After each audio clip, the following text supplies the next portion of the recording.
Jasmine Guy. Hi, sweetheart. How are you, Kiki? We're good. Where are you from, Jasmine? I am from, let me see, I was born in Boston, and then I moved to Atlanta when I was 8 years old. So I grew up here in Atlanta. Tell me who is Jay Rudolph? Jay Rudolph, Jay Resendiz Guy Rudolph is my mom. And she's an English teacher. She taught in Atlanta and several high schools, Sarah High School, Northside High School, North Fulton. We might not need microphones. We can project. Can you hear me? Yes. Okay. Do you want them to turn the mics off? Yes. I thought I was vibrating when I came out here. We're good. And when we first moved here, my mother got her MBA at Atlanta University, actually. But the reason I was born in Boston is because my father was going to Harvard Divinity School. My mom had just graduated from Simmons College. So they met there, had me. We moved to New York, had my sister. Then we ended up here. Okay. Who is William Guy? William Guy is my daddy. And he is a reverend. He had a church for many years, for 37 years, called Friendship Baptist Church. And he also taught at Morehouse College, religion and philosophy for about 30 years. Were you a daddy's girl? I'm more daddy's girl now. Yeah. But I think when my sister and I were growing up, they were pretty strict on us as far as what their expectations were. Right. In fact, me and my sister got our parents about, I'd say I was in my 30s, and we were like, why were you so hard on us? We didn't do anything. Right. You know, it was that, I don't know, I didn't feel confined, but we definitely had our boundaries. Right. And I just didn't press those boundaries. I wasn't a very rebellious child. I knew if I did well in school, I could have my dance lessons, I could have my performing arts, I could do all the extra things in my life that I wanted to do. So I just kept those grades up, and everybody was, happy. So there is a sister. How did you guys get along? How is it with having a sister and you being a performer? Yes, well, she was my younger sister, so she pretty much got beat up until she was about 10. And then one day she said, hit me now, and I realized she was like, we were the same size, so that was the last kind of physical fight we had. She was always in my stuff, you know, you have your own room, your own stuff, play with your own stuff. Right. But she was a gymnast, she also took dance. And she started teaching at a very young age, actually at 14. She started teaching at Spelman Gymnastics. She was a head of the newspaper. She was a writer and journalist. She could sing. Yeah, my sister got it going on, but whatever. No, I'm just kidding. She was very smart. Okay. But still, she was my younger sister, so coming behind me in school was a little challenging for her. She had to, they used to call her Little Jazz. Okay. And, Shorty JG and all that. She was like, my name is Monica. Right. She was her own identity. Right. So, Well, I know how that is. I have a younger sister, and we fought like cats and dogs. We fought, but I was a performer, and she wasn't.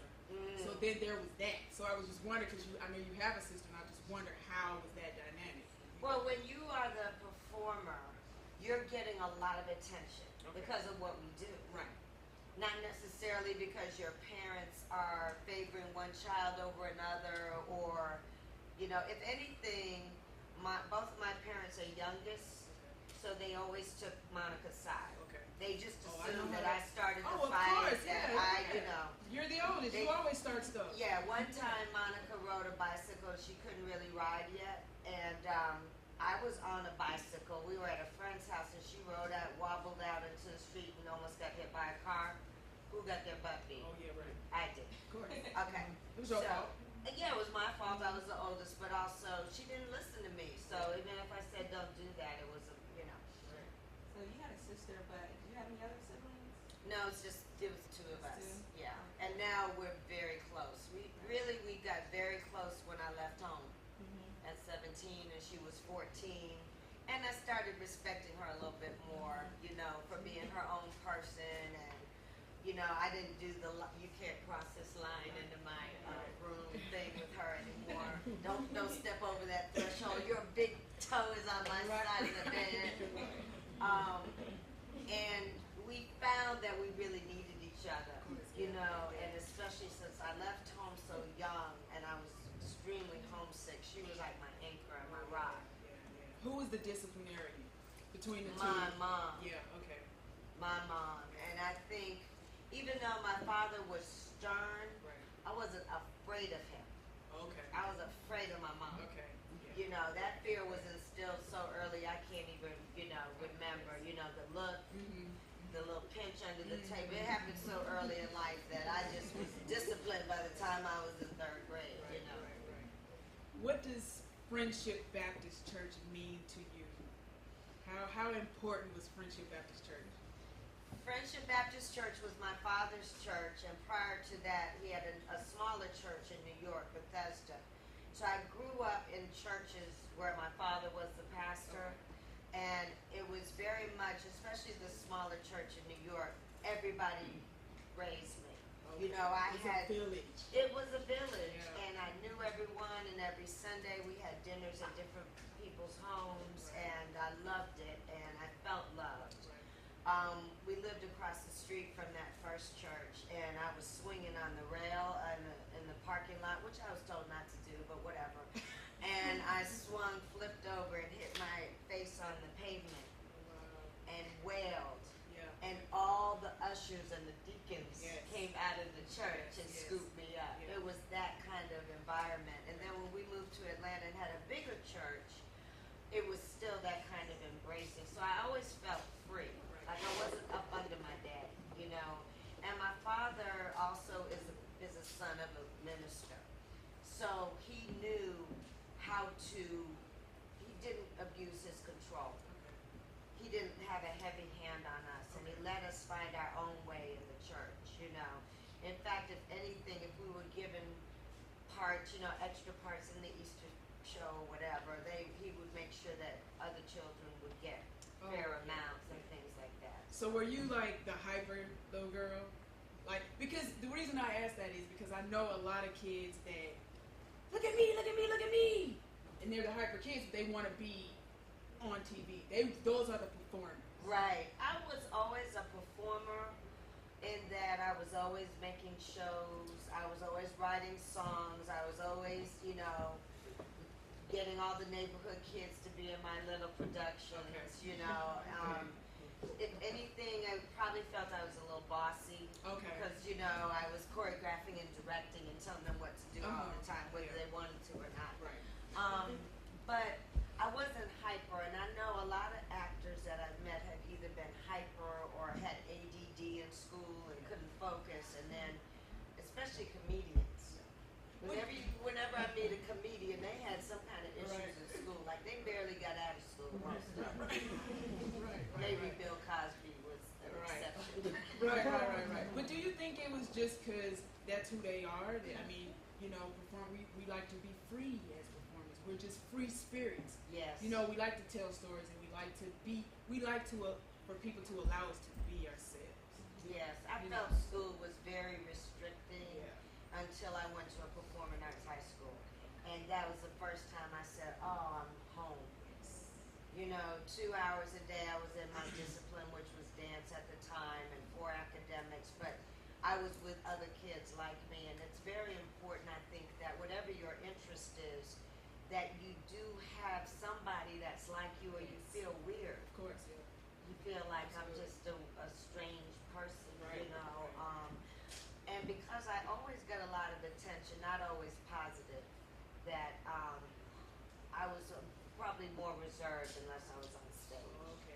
You know, I got a lot of attention. I was light, I got beat up, I got, you know, I'm half white, half black, so, you know, attention would make me cringe sometimes, because I just, you know, I just wanted a big old afro and some buffalo wedge shoes, and, you know, I couldn't have an afro, you know, it's about as curly as it gets, and I couldn't, you know, I grew up after Black Power. I grew up in the 70s, so there was like a backlash against light skin you know, when I was growing up in Atlanta at that time. Right. What elementary and high school did you go to? I went to a lot of elementary schools. I went to People Street Elementary School, which was in West End, which is now burned down to the ground. Yep. I went to M. Agnes Jones. I went to Collier Heights. You went to Collier Heights? My dad went to Collier Heights. Really? Yes. Oh, wow. Yeah, I'll ask went to you Collier when Heights. later. But Yeah, my aunt went to Collier Heights too. Oh, Yeah, wow. she's here today. Oh, okay, because that's where I grew up on Yeah. Dale Creek in that area Yeah. off of Collier Drive. Yeah. And then I went to Sutton Middle School. Okay. The first year that it was Sutton, it was a high school prior to that, and it was the first year of M2M, minority to majority busing. Right. And that was, for those of you that are a lot younger, the schools were not integrated yet. Right. They were legally integrated, but they hadn't really physically become integrated. So the black kids were bused to white schools. And so I left at Collier Heights Douglas. Frederick Douglass was my neighborhood school. And we were bused to Northside. And the interesting thing about that is we were being bused by all kinds of neighborhoods. So, you know, there was a kind of raw element at Sutton. You know, there was a lot of fighting. There was a lot of clashing of the classes. And I don't feel like we really integrated. I think we were the first kids to do the physical integration, but the north side that I see now is truly integrated, where you have white friends, where you're not sitting at separate tables in the cafeteria. So we kind of went to school in a parallel existence. Okay. You know? Yeah. Tell me about the first time you stepped into a theater when you saw the lights, the stage, the pit, Well, everything. my first memory is the Alvin Ailey Company coming to Atlanta at the Fox and being so taken by revelations and feeling so spiritually overwhelmed. And I always say that's the first time I got happy, because I would see people get happy in church and just be like, what is wrong? What happened? You know, this lady had her little boy in her lap, and she just flew up, and the little boy's head was bobbing, and I was like, what? But I felt that same joy in the audience watching Ailey. But my first Broadway show was The Wiz. And yeah, we were on a field trip from my high school to New York.